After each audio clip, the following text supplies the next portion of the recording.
नमस्कार। नमस्ते नमस्ते। आज हम आपकी सफलता के बारे में चर्चा करेंगे, जीवन के बारे में। जी।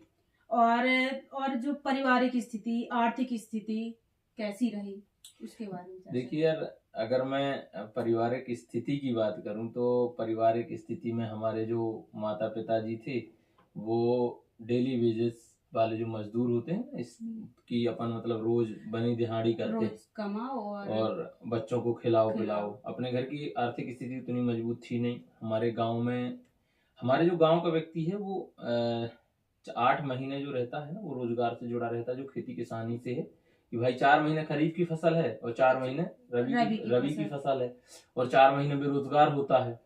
तो हमारे माता पिताजी यही करते थे। हमारे पास छोटी सी किसानी थी कि 4-5 एकड़ थी, तो उसमें पिताजी करते थे और उतना पकता भी नहीं था क्योंकि सिंचित तो थी नहीं, वो सिंचित नहीं थी। तो इसके साथ साथ वो मजदूरी करते थे। वहीं जो गांव में लोग होते थे, बड़े लोग होते थे जिनके खेत खलिहान होते थे, जो जमींदार लोग थे उनके यहाँ। और कुछ दिनों बाद उनका क्या हुआ कि लोग बाग दिल्ली जाते हैं काम करने के लिए, तो माता पिताजी भी उनके साथ जाने लगे। हम बहुत छोटे थे जब, मुश्किल से 6वीं या 7वीं पढ़ रहे थे, तो हम घर में रहते थे भैया के साथ, भाभी के साथ। वो बाहर जाते थे और वहां से कुछ पैसे कमा के जो बचा लाते थे तो वो फिर घर में लाते थे, तो भरण पोषण और दवाई दारू के लिए इस्तेमाल होता था। इसके बाद बड़े भैया की भी शादी हुई, तो बड़े भैया और भाभी ने भी पिताजी का हाथ बटाया और बड़े भैया ने ग्रेजुएशन किया और भाभी भी 10वीं या 12वीं तक पढ़ी हुई थी, तो वो भी साथ मिलके काम करने लगे। और वही कि सरकारी नौकरी का भी देखते थे, साथ ही साथ काम भी करते थे, खेतों में काम करना जैसे लोगों के यहाँ, और घर की खेती करना। और फिर इसी दौरान वो भी बाहर जाने लगे। तो सिर्फ आर्थिक स्थिति ये कहें कि सिर्फ हम खाना पीना खा पा रहे थे बड़ी मुश्किल से, यही बहुत बड़ी बात थी। अब जैसे आपने कहा शिक्षा, तो शिक्षा के मामले में हमारी जो माता जी थी वो तो कभी स्कूल नहीं गई, जैसा कि वो बताती हैं कि स्कूल नहीं गई। लेकिन हमारे पिताजी को उनके दादाजी ने काफी प्रयास किया, मतलब पिताजी ने, हमारे दादाजी ने, और वो कक्षा 8 तक पढ़े। हालांकि 8 पास नहीं हो पाए। अच्छा, पिताजी जी, हमारे पिताजी 8वीं फेल थे। वहीं एक चौकी थी, वहां जाते थे पढ़ने, वहां से 2-3 किलोमीटर दूर होगा, लेकिन वो अंतोगत्ता नहीं पढ़ पाए। और चूंकि उनके जो पिताजी थे उनका देहांत बहुत जल्दी हो गया था। हमारे जो दादाजी थे उनका डेथ हो गई, तो डेथ के बाद फिर भाई घर में कोई काम करने वाला था नहीं, तो जिम्मेदारियां आ गई। तो वो खेती करना, पहले चूंकि खेती हरवैल से होती थी। और एक हरवाही एक प्रथा चलती थी, हरवाही बोलते थे उसको, हमारी जो लोकल लैंग्वेज है, कि पिताजी जहाँ उनके पिताजी करते थे जिस किसान के काम, वहीं फिर ये भी करने लगे। क्योंकि ज्यादातर यही होता रहा कि खेती किसानी में भाई खाने के लिए तो काम करना पड़ेगा, पकता तो था नहीं। तो एक हमारे यहाँ थे, तो उनके यहाँ वो हरवाही करने लगे और धीरे धीरे परिवार की जिम्मेदारियां उठानी पड़ी। शादी हो गई थी और उनकी दादी थी एक, उनकी भी जिम्मेदारी उठानी पड़ी, तो वो कक्षा 8 तक पढ़े हुए थे। अब चूंकि देखिए सीधी सी बात है कि ये सामान्य बात है, जैसे सामाजिक पृष्ठभूमि की बात करेंगे, अपनी सामाजिक स्थिति कैसी थी, तो एक तो देखो यार, हम एक ऐसी जाति से, ऐसी बिरादरी से आते थे जिसकी पृष्ठभूमि ज्यादा समाज में है ना, ठीक है। और फिर दूसरी बात, हम कहें कि वो शिक्षित तो थे नहीं, तो शिक्षित नहीं थे। फिर तीसरी बात, आर्थिक स्थिति नहीं थी। मतलब हमारे ऊपर सारी समस्याएं थी जो सामाजिक परिस्थिति को लेके थी, कि एक तो आप एक ऐसी समाज और जाति से हैं, जाति से बिलोंग करते हैं कि कोई सपोर्ट जल्दी करने के लिए सपोर्ट नहीं करने वाला, जिसका अपने आप में सामाजिक स्थिति में कोई उसकी भूमिका है नहीं।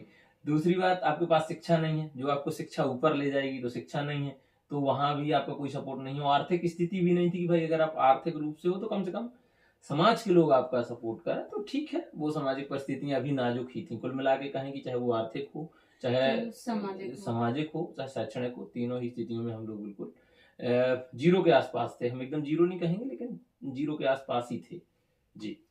और जो आपकी जो प्राथमिक, जो माध्यमिक, उच्च स्तर की जो शिक्षा होती है, वो आपकी कहाँ से हुई, कैसे हुई, क्या स्थिति रही, उसके बारे में कुछ? देखिए, शिक्षा के मामले में हमारे गांव में एक पहले प्राथमिक शाला थी, जब हम लोग पढ़ते थे। वो माध्यमिक भी बनी, लेकिन हमारे गांव से 1 किलोमीटर की दूर थी ये। जब मैं बड़ा हुआ, 5-6 साल का हुआ, तो उस समय एक स्कीम चलती थी गुरुजी करके। मुझे अच्छे से याद है कि एक आदिवासी सर थे, वो रामचरण नाम था शायद उनका, तो वो हमारे मोहल्ले में ना पढ़ाने आते थे, हमारे मोहल्ले में वो पढ़ाने आते थे। हम एक चबूतरा जूड़ी वाले काफी वो सामाजिक व्यक्ति थे, उनके यहाँ एक चबूतरा था, चौतरा बोलते हैं उसको, तो वहां बैठ के बच्चों को पढ़ाया करते थे। 2 स्कीमें मुझे अच्छे से याद है, पढ़ना पढ़ाना बुजुर्गों के लिए था, नाम लिखाना मतलब साक्षर करने के लिए नाम लिखना सिखाया जाता था। हमारी माता जी में उसमें पढ़ना पढ़ाना में नाम लिखना सीख लिया था। वो अभी भी हस्ताक्षर ही करती हैं, अब अंगूठा नहीं लगाती हैं। और दूसरी थी गुरुजी जो स्कीम थी, तो गुरुजी स्कीम में वो आते थे तो छोटे छोटे बच्चों को वो पढ़ाते थे मोहल्ले मोहल्ले जाकर। फिर ये दो बंद हुई तो 2003 में हमने जो हमारी प्राइमरी एजुकेशन है वो हमने कक्षा 3 मतलब 2003 से हमने शुरू की। और 3 में हमारे गांव में कोई विद्यालय नहीं था, तो एक सुखदेव चौबे जी हैं गुरुजी, उनका मैं बड़ा सम्मान करता हूँ। और उन्होंने काफी मेहनत की है हम लोगों के ऊपर, सभी पे मेहनत की, लेकिन उनमें से मैं सफल हो पाया। तो वो एक कैथा के नीचे हमारा विद्यालय लगता था, एक कैथा होता था उसके नीचे हमारा विद्यालय लगता था, और वो वहीं पढ़ाते थे। हमने वहीं पढ़ा है 5वीं तक, जब तक मैं वहां से निकल गया हूँ। इसके बाद ही वहां पे हमारे यहाँ की जो शिक्षा गारंटी स्कूल का विद्यालय बना, इसके बाद वो विद्यालय बन पाया। इसके बाद हम माध्यमिक स्कूल में गए, तो माध्यमिक स्कूल में जो वहां पे हमारे यहाँ से 1 किलोमीटर के आसपास होगा, तो वहाँ पे हमारा ये शिक्षण हुआ, वहाँ पे शिक्षा दीक्षा हुई। और वहाँ पे काफ़ी अच्छे सर थे, आनंदीलाल लोधी सर थे, बड़ा सम्मान करता हूँ मैं, वो बहुत ही अच्छे थे। और गोविंद गर्ग जी थे, गोविंद गर्ग जी भी बहुत ही अच्छे मार्मिक और सादा दिली शिक्षक मिले, जिन्होंने न केवल शैक्षणिक रूप से बल्कि सामाजिक रूप से भी काफ़ी उन्होंने मुझे प्रेरित किया। और एक जो उनका जो मन है, वो मन मुझे बड़ा साफ लगा। 3-4 मेरे जीवन में ऐसे शिक्षक हुए, जैसे गोविंद गर्ग जी हैं, सुखदेव चौबे जी हैं, और एक दीपक पाठक सर हैं, एक संदीप। ये कैसे आपको मतलब गाइडलाइन करते रहे, जैसे घर की स्थिति और वो जैसे एक नहीं होता समाज का, जैसे आप जाते रहे तो पढ़ाई लिखाई के लिए क्या मतलब कौन से सब्जेक्ट पढ़ाते रहे, कैसे गाइड करते रहे आपको? देखिए, जब हम माध्यमिक स्कूल में पढ़ते हैं तो हम नौकर बनेंगे, अधिकारी बनेंगे, कर्मचारी बनेंगे, तो पता ही नहीं रहता भाई। हम तो सिर्फ ये है कि हम स्कूल जाते हैं, बैठो बेटा, तो उसका मतलब सिर्फ ये है कि हम स्कूल जाते हैं और हमें जाना है, पढ़ना है, लौट के घर आना है। वहां पे ना अधिकारी बनना या कुछ बनना, ना हमारा कोई विजन होता। क्योंकि गांव में मैं गांव से जहां से बिलोंग करता हूँ, वहां तो शिक्षा के मामले में हम क्या है, जीरो हैं भाई। वहां तो कोई है ही नहीं गाइडलाइन करने वाला कि भाई पढ़ना। बस उसका ये था कि हम जाते थे, आनंदीलाल लोधी सर वो मैथ की चीजें पूरी पढ़ाते थे, नहीं गणित।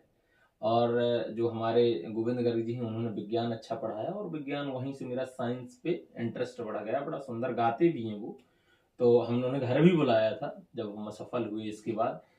तो इस प्रकार से मेरी वहां से माध्यमिक शिक्षा हुई, और ठीक ठाक हुई। मैं पढ़ने में ठीक था, मैथ इंग्लिश वगैरह ठीक आती थी, कुल मिला के है कि मेमोरी ठीक थी।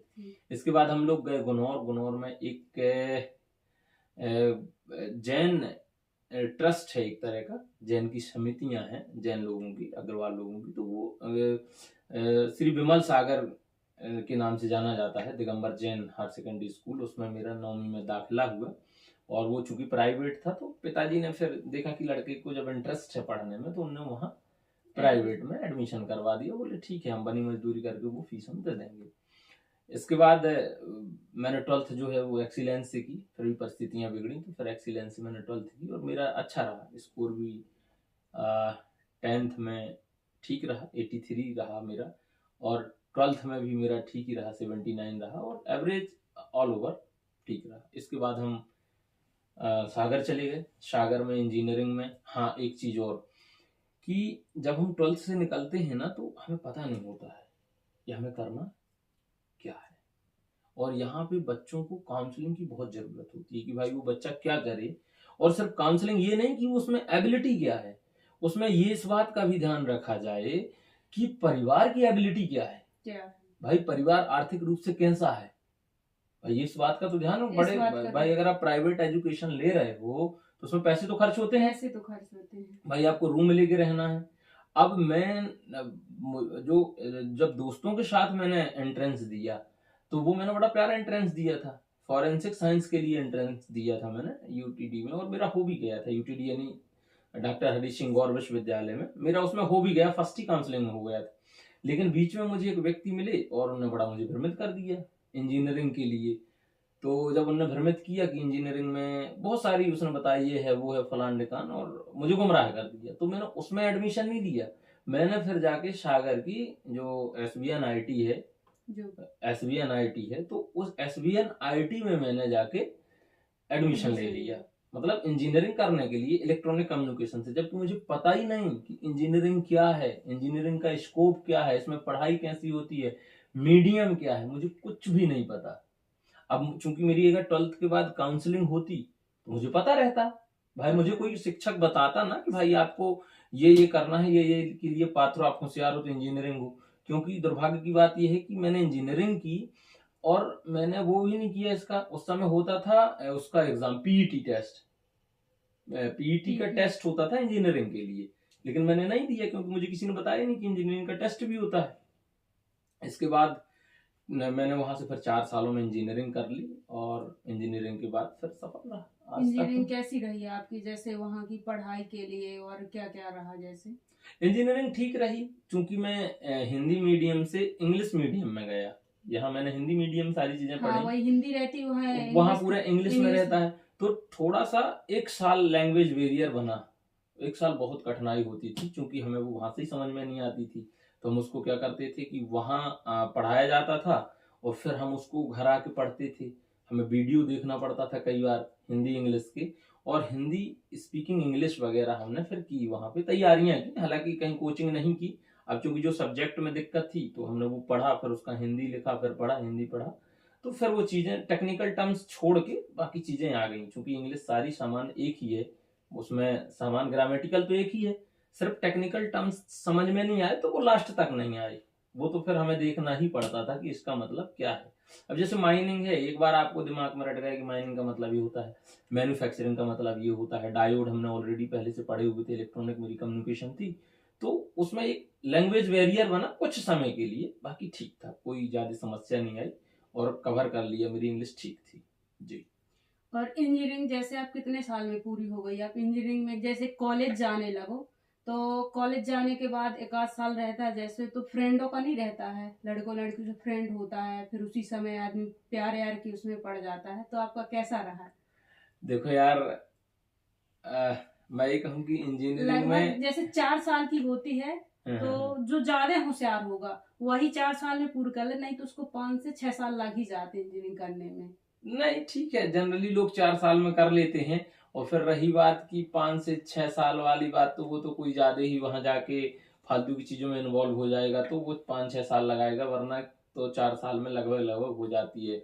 रही बात दोस्ती यारी की, तो देखो यार, दोस्ती यारी के लिए दोस्ती, 2 चीजें बहुत जरूरी इंपॉर्टेंट है। किसी से आप दोस्ती करोगे तो 2 चीजों का बहुत वो रहता है, मतलब चाहिए होती है। पहला है आपके पास समय होना चाहिए, भाई आप किसी से दोस्ती करोगे, रोज जाके मिलोगे, तो उसे समय देना पड़ेगा। दूसरी बात, दोस्ती लड़का से हो या लड़की से, आपको दूसरे नंबर पे आपके पास पैसा होना चाहिए। भाई आप लड़के के साथ जाओगे तो चाय पियोगे, लड़की के साथ जाओगे तो चाय पियोगे, कॉफी पियोगे, तो उसमें पैसे खर्च होंगे। पैसे तो हमारे पास थे ही नहीं, हम 50 रुपए में तो पूरी सब्जी खरीद लाते थे 1 हफ्ते के लिए, तो अपनी औकात ही नहीं थी कि हम कोई गर्लफ्रेंड बनाए, हमारी नहीं थी औकात की। मैं बेशक कहता हूँ हमारी औकात ही नहीं थी कि हम गर्लफ्रेंड बनाए। तो लड़के ही दोस्त थे, बड़े लिमिटेड दोस्त थे, वो भी कॉलेज में ही दोस्त थे। कई बार ऐसे मामले आए कि किसी का विवाद हुआ, लड़ाई हुई, उन्होंने कॉल भी किया, तो अपन को किया तो भैया अपन नहीं गए। उसका कारण ये था कि लफड़ों में पड़ेंगे, हमारे पास कोई बैकअप सपोर्ट नहीं है, पैसे ही नहीं है, बैकअप सपोर्ट भी नहीं है। सागर में कौन मेरा रह रहा था, मैं 200 किलोमीटर था, मेरे दादा भाभी लोग सब बाहर रहते थे, यहाँ कोई रहते नहीं था, तो इसलिए इन लफड़ों में, लफड़ा ने इन चीजों में नहीं पड़ा। बाकी सामान्य दोस्ती सबसे थी, एक सामान्य दोस्ती स्कूल वाली जो होती, कॉलेज वाली, वो सबसे थी। जनरली 2-4 लोगों से थी, लड़कों से, मतलब बहुत सारे लोगों से, 1-2 लोगों से हमारा अभी भी बातचीत होती है, मेल मिलाप हो जाता है। 2-4 लड़कियां भी थी, तो वो general friend, only for college, इसके अलावा कुछ नहीं। बस खाने पीने घूमने फिरने तक का रहता है? नहीं, घूमना फिरना भी नहीं हुआ, वो सिर्फ कॉलेज। इसके मुझे याद नहीं कि मैं लास्ट टाइम किसके कमरे गया या रूम गया या कोई मेरे यहाँ आया, मुझे नहीं है याद। जनरल लड़के, और कभी है जो अगर बाहर कभी जाना हुआ तो होता ही नहीं था, एक तो बाहर होता ही नहीं था, अपन पढ़ते थे। क्योंकि मैं इंग्लिश में, मेरा हिंदी मीडियम था, मेरा हिंदी से इंग्लिश गया था, तो मुझे वैसे तो तैयारी करनी पड़ती थी, ऐसे तो बहुत कम होते हैं इंजीनियर में लड़के और लड़कियां की मतलब। नहीं, हो गया कम कम ज्यादा का, इससे कोई डिफरेंस नहीं है कि कम ज्यादा है। वो आदमी अपनी जरूरत के अनुसार निर्णय लेता है। और रही बात इसकी, देखिए मैंने फर्स्ट ईयर में रहा रूम लेके, सेकेंड ईयर से मैं एक SC ST हॉस्टल थी उसमें रहने लगा। तो SC ST हॉस्टल थी वो, एक तो शहर से दूर थी, तो उसके दो फायदे थे। एक तो शहर से दूर थी तो शहर का खर्चा जीरो था। भाई आप शहर से 7 किलोमीटर दूर हो तो शहर का खर्चा जीरो है। तो उसमें एक पहला फायदा ये हुआ। दूसरा फायदा ये हुआ कि अगर आपको मतलब जैसे कोई लड़की है या दोस्त है, उसको उससे अगर दोस्ती हो गई तो वो आपके यहाँ आएगा। अब हमारे यहाँ है सीनियर, वहाँ सीनियर जूनियर चलता था। सीनियर तो भाई वो आएगा कैसे आपके कमरे में या आपके पास कैसे आएगा? वो डांटेंगे, क्योंकि एक कमरे में मैं बस तो रह नहीं रहा हूँ, मेरे अलावा 3 लोग और रह रहे हैं। हम लोग 4 लोग एक रहते रूम थे। में 4 लोग। हम लोग 4 लोग रहते थे एक कमरे में। तो भाई वो भी तो हैं, और बेड 3 ही डले हैं, उसे बुला लोगे तो सुलाओगे कहाँ? अगर तुम बुला लोगे तो सुलाओगे कहाँ? दूसरी बात, उसे खिलाओगे क्या? अगर सब्जी आई है, आटा आया है या कुछ भी आया, हमने खरीद के लाए हैं, तो हम 4 ने जोड़ के लाए हैं।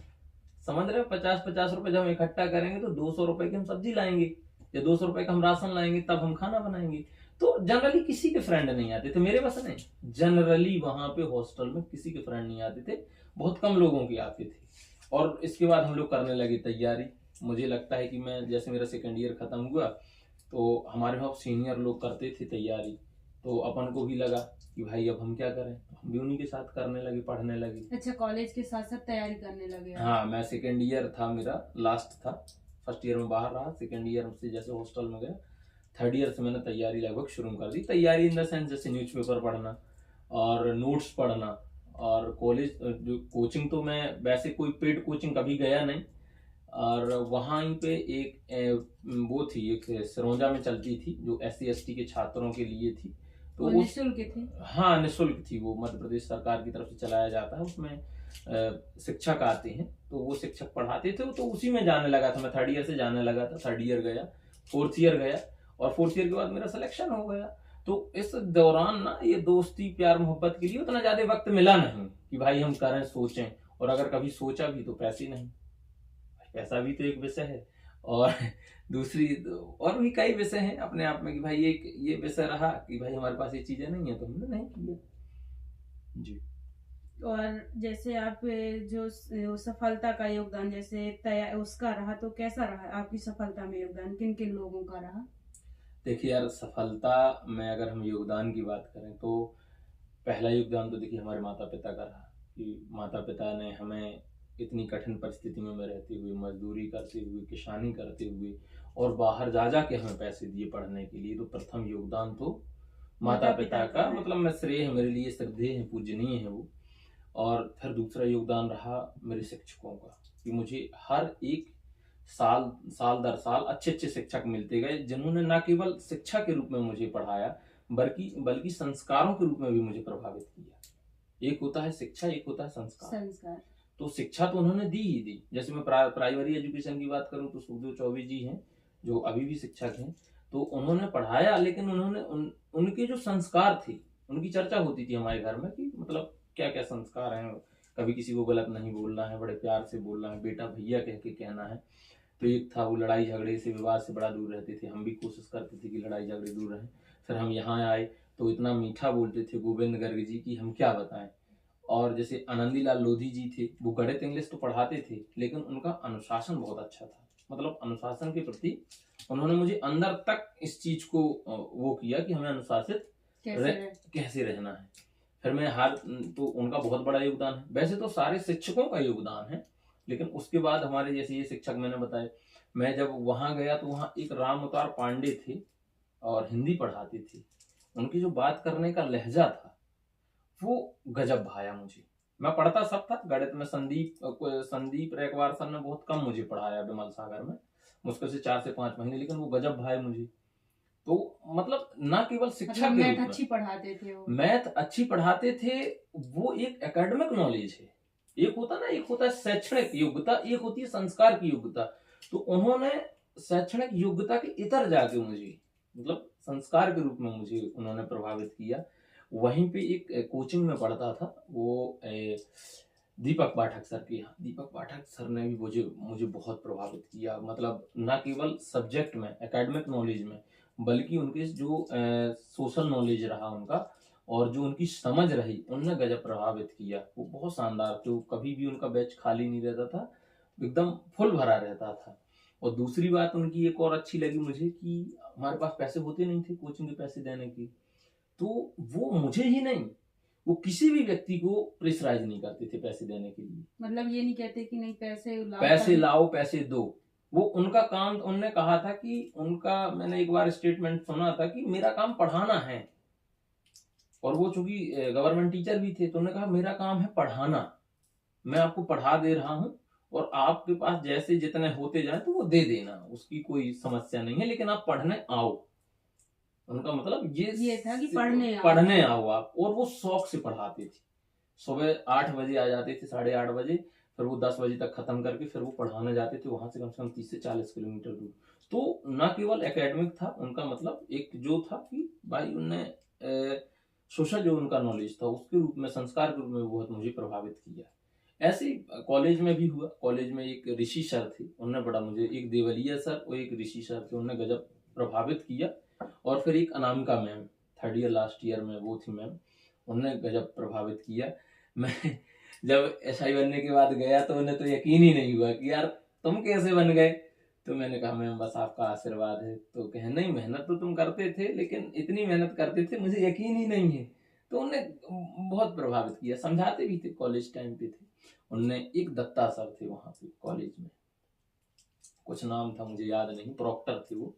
तो उनका अनुशासन गजब था, मतलब वो अनुशासन को लेके मार पीट करना, हम लोगों को धूप में बैठा देते थे घुटने के बल, सबके सामने पता चले पूरा वो मंच उसी में बैठा दिया उन्होंने।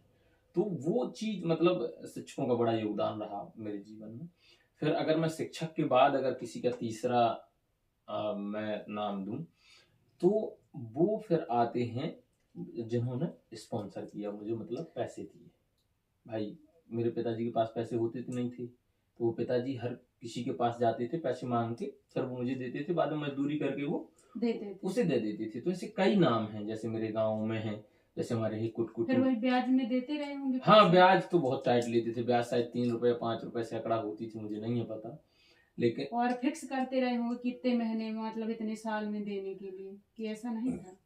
फिक्स का याद नहीं है, लेकिन 3 या 5 रुपए सैकड़ा ब्याज पिताजी उठाते थे, इतना मुझे पता है कितने रुपए में उठाते थे, और फिर वो बाद में दे देते थे। मेरी नौकरी लगने के बाद भी दिया। और एक देवी नगर के भी एक व्यक्ति थे, वैसे थोड़ा थोड़ा रुपए तो सबने दिए, लेकिन जो मोटा रुपया दिया किसी ने 10,000 5,000, तो वो मुझे याद है।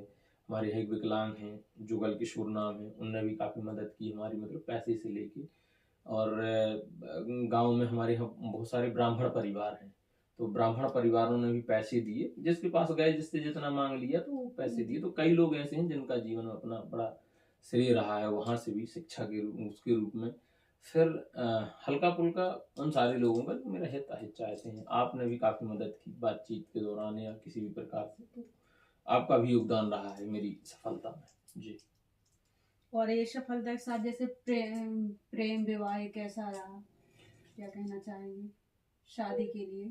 देखिए सफलता, प्रेम और शादी, प्रेम और शादी अलग है। सफलता, प्रेम और शादी एक ही के आसपास रखेंगे अपन, लेकिन एक जो सफलता से इनका कोरिलेशन लगाया जाता है, तो दोनों तरीके से है कि अगर आप उसे, किसी भी चीज को अगर आप अच्छे तरीके से यूज करेंगे तो वो आपकी मदद करेगा, और अगर आप बुरी तरीके से यूज करेंगे तो भाई गलत होगा। देखिए चाकू है, चाकू आपको सब्जी काटने के लिए है, अब आप किसी को मार दोगे तो वो फिर हथियार वेपन की तरह यूज होगा कि आपने किसी को मारा है।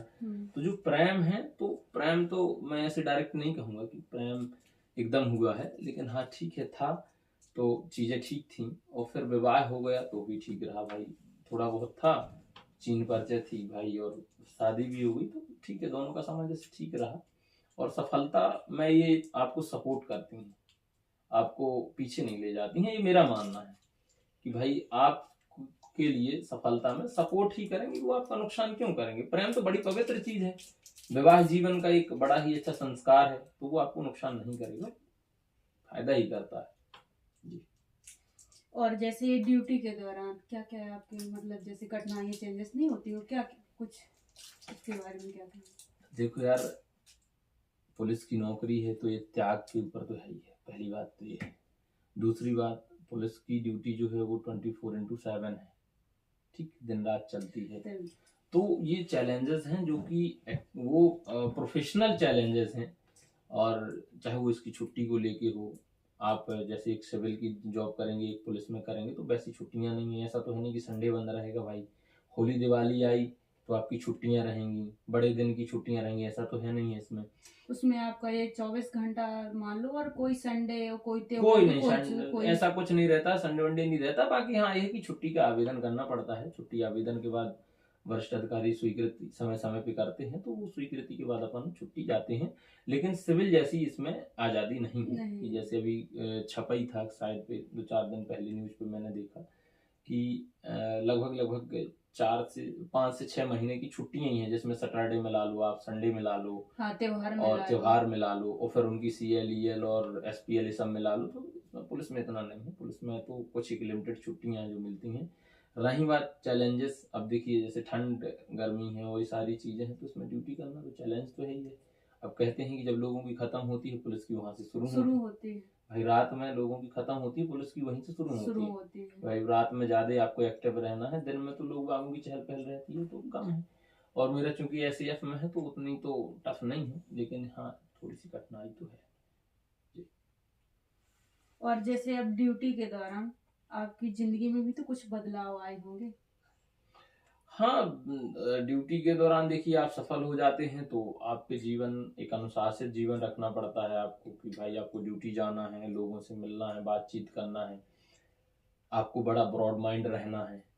क्योंकि अगर हम जॉब में नहीं है तो जो व्यक्ति जैसा कहता है हम उसके आसपास मान लेते हैं। लेकिन इसमें ये रहता है कि आप जैसे किसी के प्रभारी हैं या बहुत सारे लोगों को आप हेड हैं, तो जितने लोग होंगे वो उतनी प्रकार की बात करेंगे आपसे, करेंगे कि ना करेंगे भाई। आप घर में 4 लोग रहेंगे तो चार प्रकार की बात करेंगे। अब हमें दोनों देखना है कि हमारी परिस्थितियां भी खराब ना हो, ड्यूटी भी चलती रहे, और किसी के साथ गलत भी ना हो भाई, जैसे जो नौकरी करता है उसके साथ भी गलत ना हो, और परिस्थितियां भी ना बिगड़े। तो इस प्रकार की चीजें तो रहती हैं, और बाकी तो ठीक है, बाकी और ज्यादा कोई ऐसी चीज है नहीं है। कभी ऐसी कठिनाई तो नहीं लगती कि अगर कोई घर में फंक्शन है, कोई है, छुट्टी नहीं मिली तो उसके दौरान, अगर ऐसा कुछ तो नहीं लगता आपको? देखो यार, अगर घर में फंक्शन है, मेरे सगों में कोई फंक्शन होगा, नहीं जाने मिलेगा, तो थोड़ी सी मन में मायूसी रहती है, दिमाग में मायूसी रहती है। लेकिन अपन उसको ठीक है, इस बात को लेके समझा लेते हैं कि यार देखो नौकरी है, पुलिस की है, और नहीं मिला तो अब क्या कर सकते हैं भाई, नहीं जाना है, फिर हम जब उसके यहाँ फंक्शन हो जाएगा बाद में जाएंगे। दूसरी बात, एक समस्या और रहती है कि अगर आप किसी के अधीनस्थ हैं तो आप जा भी सकते हैं, छुट्टी मिलने के ज्यादा चांस रहते हैं, क्योंकि आप 2 हैं 3 हैं। और अगर आप एक ही व्यक्ति हैं, आप ही प्रभारी हैं, मान लीजिए आपका 2IC नहीं है या कोई परिस्थिति गड़बड़ है, तो छुट्टी नहीं मिलेगी, ये तो जायज सी बात है भाई। अब परिस्थिति गड़बड़ है, नहीं मिलेगी छुट्टी, आपका 2IC नहीं है या जो भी है, अगर कोई डिफिकल्ट आ जाता है तो फिर छुट्टी में नहीं मिलता है। बात रही इसमें कि देखो यार, साल 2 साल शुरुआत के दौर में लगता है, मुझे लगा, फिर आदमी परिपक्व हो जाता है, उसे पता है कि केवल और केवल कुछ ही कार्यक्रम में सम्मिलित होने के लिए मिल रहा है, वो भी उसके जो पर्सनल होंगे, जो उसके पर्सनल होंगे। कई बार आती हैं कि उनके अपने सगे संबंधियों की डेथ हो जाती है और वो लकड़ी में नहीं पहुंच पाते हैं, तो उसका कारण है। अब मान लीजिए कि मेरी पोस्टिंग है सीधी जिले में और मेरा घर है मंदसौर में, तो फिर कैसे मुमकिन है, 2 दिन तो उसे जाने में लग जाना है, तो वो मुमकिन ही नहीं है। तो कुछ चीजें वो समझ जाते हैं, वो परिस्थिति के साथ समझ में आ जाता है, जब समय जैसे होता है तो समझ जाते हैं। जैसे बगल वाले के साथ ऐसी घटना हुई तो समझ जाते हैं कि नहीं, ये पुलिस में ये चीज होती है, तो वो कोई विषय नहीं है, क्योंकि नौकरी करना है तो आपको दायरे में रहना पड़ेगा जी। और जैसे बच्चे तैयारी करते हैं जी, जैसे किसी की तैयारी करते हैं, व्यापन की तैयारी करते हैं, उसके बारे में क्या कहना चाहेंगे? जैसे आप तो बहुत जल्दी मतलब समझ गए और करने लगे और बहुत जल्दी मुकाम तक पहुंच गए और बहुत अच्छे पद पर गए हैं। अब बच्चों के बारे में, जैसे जो तैयारी कर, उनके बारे में क्या कहना चाहते हैं आप? देखो यार, जो तैयारी कर रहे हैं तो हम मेरी तरफ से उनको ऑल द बेस्ट है, शुभकामनाएं हैं कि वो बढ़िया तैयारी करें। और देखिए, तैयारी करना उनके हाथ में है या मेरे हाथ में है, लेकिन सफलता पाना उनके हाथ में नहीं है। ये तो तय है कि नहीं भाई, हम किसी किताब को पढ़ सकते हैं, वो आपके दिमाग में रहेगी नहीं रहेगी ये उनके बस में नहीं है। ये उनकी जो एक जो हमारी बुद्धि लब्धि होती है, IQ होती है, उसका विषय है विषय कि नहीं, उसी का विषय। दूसरी बात फिर ये विषय है कि आपसे कौन से सवाल पूछे गए। भाई ये भी तो एक विषय है कि आपने जिन चीजों की तैयारी की वो सवाल ही नहीं आए, भाई जिन चीजों को आपने पढ़ा वो नहीं आए, ठीक है ना। और तीसरी बात क्या है कि हमें ना निरंतरता रखनी है। इसलिए अगर हमारे कम नंबर आ रहे हैं तो मायूस ना हो, पुनः तैयारी करें और हम पढ़ें पढ़ें पढ़ें। सफलता का कोई शॉर्टकट नहीं है। लोग बात कहते हैं ना, शॉर्टकट कुछ नहीं है, आपको पढ़ना ही पड़ेगा, उसका शॉर्टकट यही पढ़ना पड़ेगा। मतलब उनको कंटिन्यू पढ़ाई अगर करते रहेंगे तो एक ना एक दिन हो जाएगा। और मतलब ऐसा तो नहीं कि पढ़ के और जॉब ही मतलब उनके लिए एक सहारा है, ऐसा नहीं यार। देखो, पढ़ना कहते हैं education not a tool for education not a tool for job. ये कोई जो एजुकेशन है वो जॉब के लिए कोई टूल नहीं है, कोई की नहीं है, चाबी है। लेकिन हाँ, ये है कि नौकरी में वही जाते हैं जो एजुकेटेड होते हैं। ये बिल्कुल सच बात है कि जो पढ़े लिखे हैं वही नौकरी करेंगे, लेकिन हर पढ़े लिखे को नौकरी मिलेगी ये संभव नहीं है, ठीक है ना। पहली बात तो ये, तो इसलिए अगर सफलता ना मिले तो हमें मायूस नहीं होना है। कुछ नहीं, सुसाइड वगैरह कर लेते हैं, बिल्कुल बिल्कुल सुसाइड कर लेते हैं। तो ऐसी तो बिल्कुल कभी स्थिति ही नहीं बननी चाहिए। भाई हम पढ़ रहे हैं, हमारा काम पढ़ना है, एक ना एक दिन सफलता मिल जाएगी। और अगर नहीं मिलेगी तो हम जो ये पढ़ते हैं ये हमारे जीवन में काम आएगा, ठीक है ना। बस ध्यान ये देना है कि हमें पढ़ते रहना है, निरंतर पढ़ते रहना है, और पढ़ना है और एग्जाम देना है। और जहाँ कमियां हो जाएं तो उन कमियों को ठीक करना है। हमारे यहाँ एक सीनियर थे, रति निराला लिखते हैं, रति निराला जी, वो भी असिस्टेंट प्रोफेसर हैं। तो जब मैं 13 या 14 में गया तब उनकी लगभग ग्रेजुएशन कंप्लीट हो गई थी। 13-14 में जब मैं हॉस्टल गया तो उनकी ग्रेजुएशन कंप्लीट हो गई। अब जब से वो तैयारी कर रहे हैं, जब से तैयारी कर रहे हैं 13-14 से, वो तैयारी करते करते उन्होंने MA कर लिया, PhD कर ली। तैयारी करते करते उन्होंने सारी चीजें की, लेकिन उनको जॉब नहीं लगी। 2016-17 वाला एग्जाम मेरा निकल गया, लेकिन उनका नहीं निकला। लेकिन जब वही एग्जाम उनका 18-19 में होता है तो वो असिस्टेंट प्रोफेसर बने। अच्छा। मतलब उन्होंने 7-8 साल तैयारी की, लगातार तैयारी की, कंटिन्यू तैयारी की। और वो हॉस्टल में रहते थे, वो एक किताब लिए वो पढ़ते ही रहते थे। मैंने देखा कि पढ़े। अब वही है कि किसी को जल्दी मिल जाती है, किसी को देर में मिलती है। अब किसी का मान लीजिए primary education, higher secondary, high school इनका और कॉलेज का अच्छा उनका बेस है, तो उन्हें चीजें रीजनिंग, मैथ रीजनिंग जल्दी समझ में आएगी। आपको GK जल्दी समझ में आएगा। जिसकी बुद्धि लब्धि ज्यादा है, जो याद कर सकता है, उसे जल्दी याद होगा। भाई किसी को देरी से याद होती है, किसी का बेस कमजोर है। भाई जिनने विद्यालय में ठीक नहीं पढ़ा उनका बेस कमजोर है। तो ये कोई बड़ा विषय नहीं, ठीक है ना। आपको बस निरंतर तैयारी करना है, यही एक बड़ा विषय है। और बस ये कि 2-4 जो करंट में सफल हुए कोचिंग्स वगैरह हैं, तो उनसे आप नोट्स बीच बीच में ले लें, गाइडेंस ले लें जो शिक्षक वहाँ पे पढ़ाते हैं। यही मतलब मैं कहना चाहूँगा। और once again उन सब लोगों को सफलता के लिए भाई ऑल द बेस्ट। करें तैयारी, होगी एक ना एक दिन। कहते हैं क्यों डरें जिंदगी में क्या होगा, कहते हैं क्यों डरें जिंदगी में क्या होगा, कुछ नहीं होगा तो तजुर्बा होगा। भाई हम जिस रास्ते से जाते हैं सफलता नहीं मिलेगी, लेकिन रास्ता आने जाने का अनुभव तो मिलेगा।